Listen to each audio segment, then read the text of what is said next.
For our practice hit self-check 1.12 double slash, we were asked what is the output from the following Java program.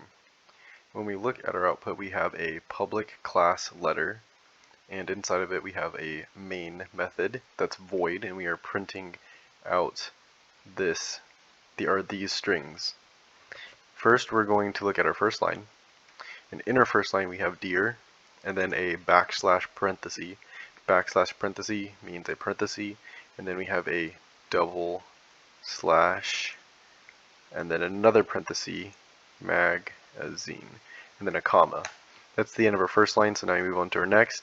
It's just a print line, so it's just a line, and now we move on to the next line.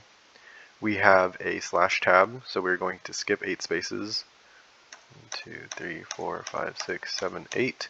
Now that we have skipped 8 spaces, we can write out our string, which is your publication confuses me, is it, and that is the end of that string, or of that print line. Now we move on to the next print line. We have a. Now we have 4 backslashes, and every 2 backslash is 1 backslash of output. So we'll have 2 backslashes like this. Now we can continue on as slash or a, and then we have 4 forward slashes, and forward slashes are printed out normally like this, and then we continue with the rest of our string. Now we move on to a new line, and inside of our new line we have slash n, which means it's going to print out another new line, so we're skipping a line, and we write sincerely in here. Now that is the end of that line.